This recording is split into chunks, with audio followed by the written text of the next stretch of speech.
안녕하세요 여러분, 권호영입니다. 이 시간 많이 기다리셨죠? 예, 오늘도 또 기다린 보람이 있기 위해서 제가 열심히 좋은 작품 보여드리겠습니다. 오늘은 역티형 응용형이죠. 역티는 T자를, 알파벳 T자를 거꾸로 놓은 것을 여러분들이 지난 시간에 기본형으로 공부를 했습니다. 오늘 응용형이기 때문에 또 응용형도 한 3번째 시간이 되는데 여러분들 좀 아실 것 같아요. 응용형을 할 때는 T 형상은 그대로 두되 그 안에 배치라든지 소재의 어떤 배열법을 달리할 수 있다는 거, 그래서 독창성이 가미된 그런 형태라는 거를 알고 계시면서 기본적인 형태를 한번 응용해서 해보겠습니다. 먼저 소재를 보겠습니다. 자, 오늘의 소재는 이제 멋지게 라인으로 해줄 것이 뭐냐면 말체입니다. 말체. 굉장히 여러 가지 변형을 할 수 있는 디자인에 꼭 필요한 그런 소재인데요. 말체이고요. 오늘 열매 너무 이쁘죠? 요거는 청밀의 덩쿨이라고 합니다. 청밀의 덩쿨. 그리고 오늘은 그린으로 라인 그린인 설류화를 쓰겠습니다. 설류화. 그리고 중심꽃이죠? 중심꽃은 퐁퐁국화입니다. 계량국화죠. 퐁퐁국화라고 합니다. 그리고 이렇게 예쁜 그 곽꽃이요. 곽꽃을 쓰겠고요. 그리고 약간 그 검은빛이 검도는 미니 그 흑장미죠. 예, 미니 흑장미. 요런 소재를 가지고 오늘 역티의 그 응용형을 한번 해보겠습니다. 자, 그러면 역티형은 이제 여러분들 머릿속에서 어떻게 해야 되겠다, 디자인 구성은 어느 정도 스케치가 되셨을 거고요. 대신 상태를 가지고 해보는 게 좋습니다. 저희는 그동안에 이제 공부를 하면서 기본형은 공식대로 하는 거죠. 내가 맞는 게 아니라 기본 룰이, 패턴이 있는 거기 때문에 답습해서 연습을 하지만 응용형을 할 때는 이제 스케치하는 법을 가르쳐 드려요. 그래서 소재의 형상을 학생들이 자유롭게 어떻게 표현할 건지를 먼저 검사하게 됩니다. 그래서 A, B, C 안을 가지고 오면 거기서 좋고 독창적인 디자인을 할 수 있게끔 했는데 제가 바로 스케치를 하면서 여러분들한테 보여드리면 좋겠지만 시간 관계상 바로 그냥 보여드리겠습니다. 자, 우선은 저는 말체로다가 수직 라인과 수평 라인을 똑같은 말체로 조금 더 다르게 표현을 하는 방법을 보여드리겠습니다. 우선은 역시 대칭으로 만들 거기 때문에 수직을, 말체 형상을 곧게 세워서 놓고요. 그 다음에 그대로 그룹핑해서 파라렐로. 이때는 꼭 방사를 안 하셔도 됩니다. 자, 이렇게 해서 개성껏 그 쭉쭉 뻗은 가지의 형상을, 말체의 형상과 그 모습, 색깔을 잘 나타낼 수 있도록 수직을 그룹핑해서 이렇게 형상을 잡습니다. 자, 그 다음에 수평 라인은 어떻게 할 거냐면 이 말체를 보시면 이 잔가지가 있어요. 이 잔가지를 따로 떼어놓고 이렇게 원가지를 잘라서 이렇게 똑같이 배열을 하시면 훨씬 더 좌우가 달라 보이면서 재밌거든요. 그래서 이렇게 잔가지 있는 것은 이렇게 선을 약간 만지면 이것도 나무이긴 하지만 이렇게 곡선이 생기게 마련입니다. 그래서 이 성질을 그대로 이용해서요. 양쪽에 이런 식으로 한쪽 날개를 커브를 지어서 꽂아 보겠습니다. 자, 역시 여기서도 방사가 아니라 수평 파라렐이죠. 자, 꽂아 주시면 지금 보시면 파라렐이 어떤 형상인지 나란히 병렬이란 뜻입니다. 평행이란 뜻이죠. 지금 수직선도 평행으로 꽂았고요. 수평선도 평행으로 꽂고 있습니다. 이렇게 어떤 배열법이 일관되면 훨씬 더 좋죠. 우리가 기본형을 할 때는 언제나 방사로 하라는 법칙이 있지만 응용형을 할 때는 여러분들이 어떤 방법으로 꽂든지 한번 시작을 했으면 그 방법을 고수해서 끝까지 이렇게 연출해 주시니까 훨씬 더 효과적입니다. 자, 선이 잘 평행선이 보일 수 있고 끝선 커브가 잘 보일 수 있도록 이렇게 꽂아줍니다.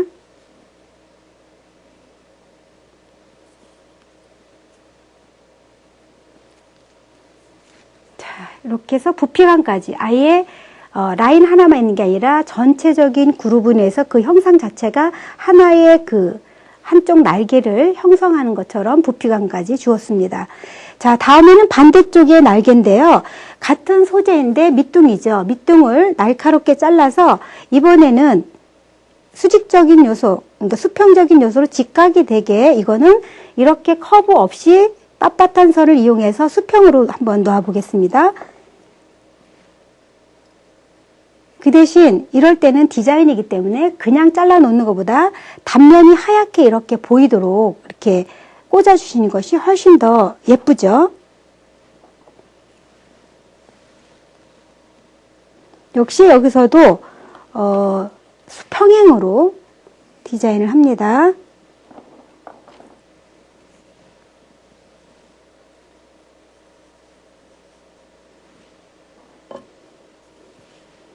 이것이 이제 차곡차곡 되었을 때는, 공간 없이 되었을 때는 테크닉 중에 있었는데요. 스태킹 기법이었죠. 지금은 스태킹 기법이 아니고 그냥 병렬이라고 얘기를 합니다. 평행으로 똑같이 나란히 이쪽 부피와 이쪽 부피가 같이 진행이 되겠습니다.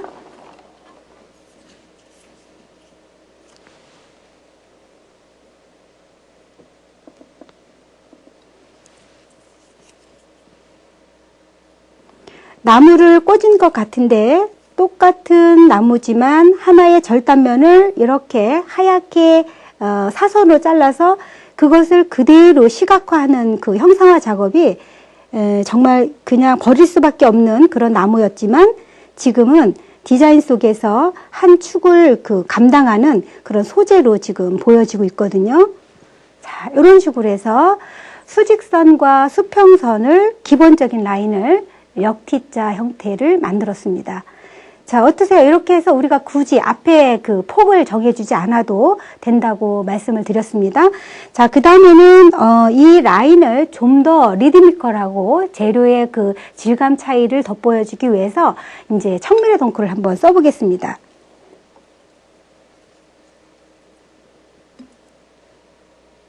자, 우선 여기 수직선이 굉장히 조금 더 세대가 좀 약하죠. 그래서 이런 식으로 약간 볼륨감이 있는 선을 만개의 그 열매와 선적인 음화적인 공간을 살리면서 이렇게 표현을 해보았습니다.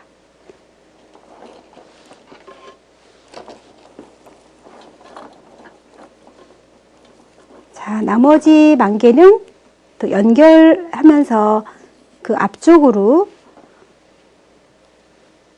이렇게 꽂아줍니다. 이 느낌은 이따 꽃도 여기에 들어가고 그린도 들어가겠지만 어떤 역할이냐면 질감으로 질감을 좀 더 다르게 해주면서 시각화를 더 도와주는 거죠. 그렇기 때문에 응용용을 할 때는 이렇게 쓸 수 있으면 훨씬 더 점수를 많이 받을 수가 있습니다. 기본적으로 꽂는 것보다.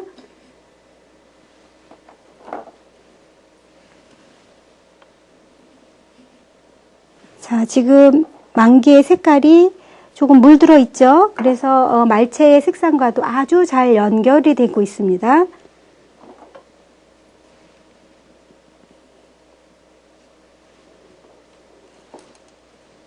자, 무겁기 때문에 이거는 이렇게 줄지 꽂은 다음에 이렇게 연결을 해주시면 편안하게 디자인을 완성을 할 수가 있습니다.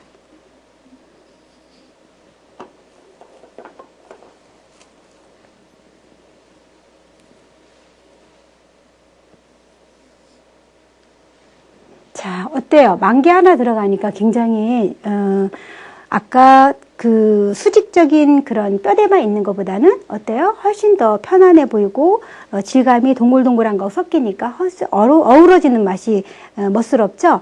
다음에는 이제 밑받침을 꽂아야 되겠는데요. 밑받침을 오늘은 역티의 그 라인이 잘 돋보일 수 있도록 설화를 한번 써보겠습니다. 설화 소재가 또 제법 잘 나와요. 그래서 이 소재를 가지고 물론 동양 꽃꽂이나 이런 소재로 나올 수도 있고 아니면 핸드타이드 소재로 나올 수도 있거든요. 근데 이런 어레인지 소재로도 나올 수 있기 때문에 한번 제가 설화 쓰는 법을 알려드리기 위해서 한번 써봤습니다. 설화 중에서도 이렇게 라인이 형성이 되어 있는 게 있고요. 이렇게 보면 밑둥이 이렇게 퍼져 있는 부분이 있어요. 이렇게. 근데 이런 부분들을 이런 밑받침처럼 쓰시면 되겠습니다.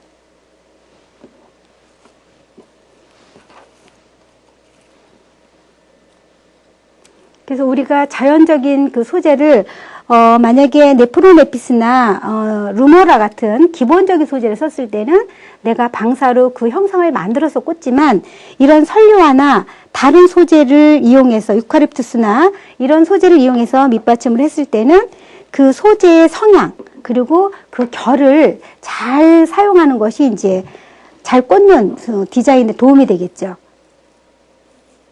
방사로 퍼져 있는 부분을 수직적인 요소에, 그러니까 포인트 있는 부분에 넣어서 그 결이 그대로 움직였을 때 자연스럽게 그 방사점이 되도록 표현을 해주시면 한 번에 꽂아서도 더 예쁜 작품을 만들 수가 있습니다. 자, 뒤로도 이렇게 깊이감을 주기 위해서 이제 꽂아주시면 더 좋고요.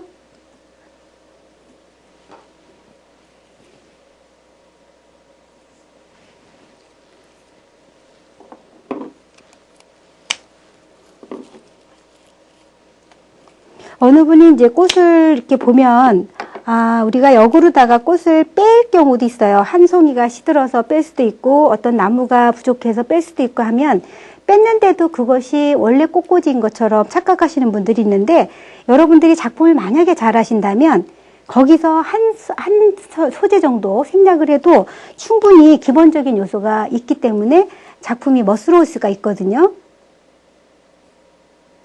자, 이렇게 해서 설류화를 밑받침을 넣고 나니까 어찌 보면 이것만 갖고도 어떤 장식적인 효과가 충분히 될 수도 있고 개인적인 성향에 따라서는 여기까지가 더 예쁘다라고 할 수도 있겠습니다. 그쵸? 자, 그 다음에 밑받침을 꽂았는데 라인과 같이 연결됐기 때문에 더 작품스럽고요. 그 다음에는 이제 그 포컬 포인트를 한번 꽂아 보겠습니다. 오늘은 국화로 포컬을 넣는데 이런 응용형에서는 포컬 포인트가 아니라 포컬 에리어라고 했죠? 기억하시죠? 그래서 가운데 정도의 포컬 포인트를 한번 넣어보고요. 그거를 중심으로 해서 지금 보시면 한 송이를 넣은 거를 가지고는 좀 약하죠? 그쵸? 한 송이가 약하기 때문에 그 주변에 이렇게 포컬 에리어를 만들기 위해서 더 많은 꽃송이를 집어 넣습니다.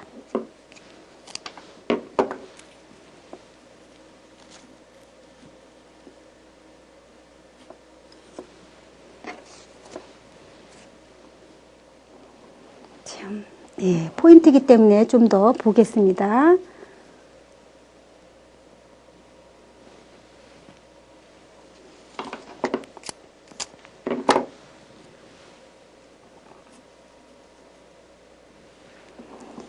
자, 지금 5송이를 제가 갖고 왔는데요. 4송이를 포컬 그룹에 넣었어요. 이렇게 넣고 나니까 5송이까지 넣으려니까 너무나 둔탁한 것 같아요. 그래서 이런 것들이 한 송이가 남았을 때는 다른 곳에 보내주는 것보다 수직 라인에 올려주셔야 그 균형이 맞지요.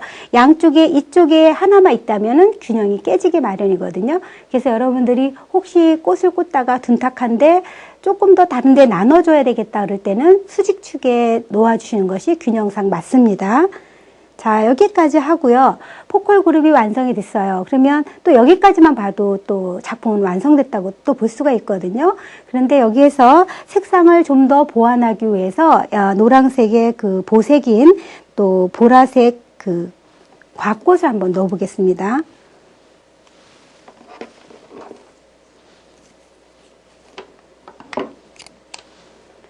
제가 뒤에서 꽂는 거로 좀 앞쪽에서 꽂아 보겠습니다. 이것은 한쪽 편에서 색상을 보완하면서 이쪽 그래서 하나가 정해지고 나면 그것을 입체감 있게 너무나 퍼뜨리지 마시고요.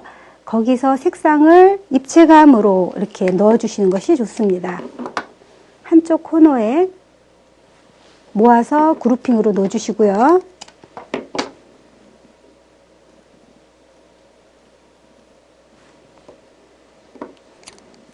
나머지는 위쪽 약간 라인 쪽 오른쪽으로다가 지금 제가 배치법이 거의 비슷하죠. 여러분들 이런 거 익혀주시면 좋죠.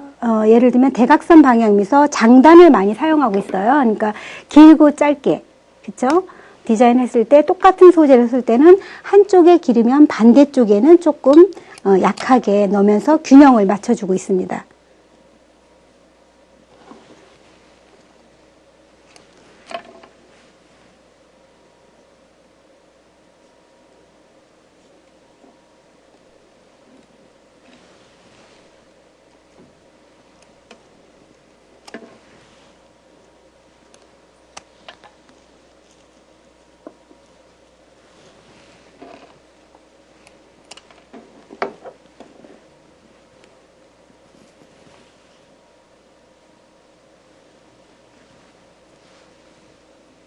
자, 이렇게 곽꽃을 한번 꽂아 보았습니다. 네, 노란 포컬 포인트가 있으면 중심꽃이 되면서 보라색 곽꽃을 이쪽을 하면서 균형을 분산을 시키면서 중심축을 향해서 이렇게 표현을 해 보았죠. 이제 마지막으로 이제 그 미니 장미가 남았는데요. 요거는 지금 색상 자체가 말차하고 똑같습니다. 그래서 굉장히 운치가 있고 깊이를 마무리해 줄 것 같아서 이 색상을 준비를 했거든요. 이것은 또 어디로 들어가는가 한번 잘 봐주시기 바랍니다.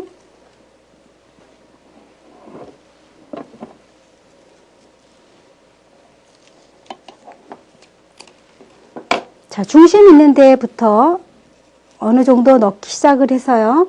이것도 역시 그룹으로 꽂습니다.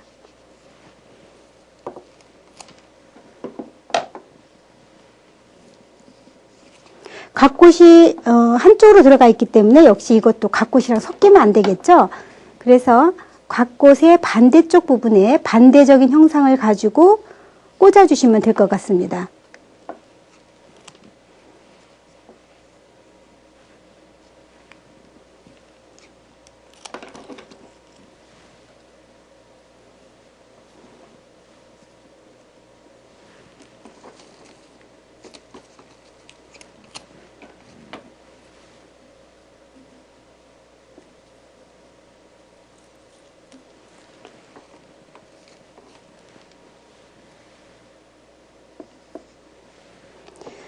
자, 이런 식으로 이제 장미까지 꽂아 보았습니다.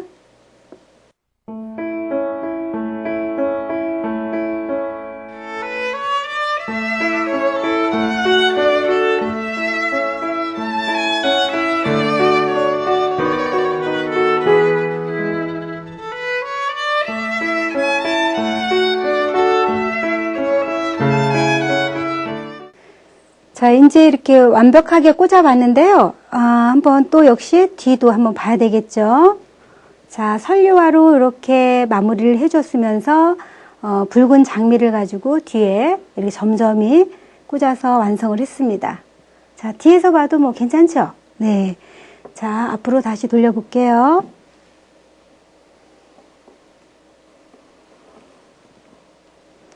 자, 이제 오늘의 합격 포인트입니다. 자, 여러분들이 이러한 그 응용용을 했을 때 가장 먼저 보는 것이 이제 첫 이미지와 그 다음에 어떤 테크닉을 써서 어떻게 마무리 지었는가를 보게 될 것입니다. 그리고 이것이 균형이 맞았나, 시각적인 균형이 맞았나, 비율이 맞았나, 그리고 소재 하나하나의 특성이 잘 살아있는가, 이렇게 볼 텐데요. 지금 보면은 그 만개의 어떤 열매가 너무 가려져 있거나 너무 무더기로 있거나 열매의 그 리듬감이 안 사라져 있으면 안 되는 거죠. 그래서 공간감을 가지고 충분히 이렇게 살아 있고요. 여기 보면 실질적으로 꽃이 말채가 있고 설려화가 있고요. 그 다음에 만개, 곽꽃, 국화, 뭐 장미까지 정말 한 가지 라인에 여러 가지가 묻어 있지만 개체의 그 특성들이 잘 살아있는 모습을 보여줄 것이고 그러면서도 굉장히 조화롭죠. 그래서 그 조화성 이런 것들을 보게 될 것입니다. 그리고 무엇보다도 중요한 건 시각적인 균형입니다. 포컬 포인트에서 이쪽과 이쪽이 어느 쪽이 무거워서 기울여져 보인다면 안 되겠죠. 그래서 이것은 약간 비대칭적인 그 균형을 가지고 있는 그런 역티 형태로 만들어진 형태입니다. 여러분들이 지금 이렇게 하나의 테크닉, 그러니까 여기서도 똑같이 놓을 수 있지만 이쪽에는 짧게 그러면서 빗면을 중심으로 해서 꽂았고 여기는 살짝 커브를 이어서 하나의 그 독창성이죠. 물론 여러분들 이것을 휘어서 나는 S라인을 돌리겠다 아니면 말겠다, 둥글게 하겠다 여러 가지 테크닉이 나오겠지만 어쨌든 여러분들의 독창성에 맞는 그런 아이디어가 이 응용형의 어떠한 그 체크 포인트가 될 것 같습니다. 좀 더 많은 소재를 가지고 만져보시고, 그 다음에 다듬어 보시고, 구부려 보시고, 이러한 실험적인 그러한 바탕을 가져야 시험 소재를 좀 더 문제에 맞게끔 요구사항에 맞춰서 여러분들의 그 테크닉이 잘 살아나는 독창적인 작품을 만들 수 있을 거라고 생각을 합니다. 오늘도 좋은 시간이 되셨을 거라고 믿고요. 좋은 주말 되세요. 감사합니다.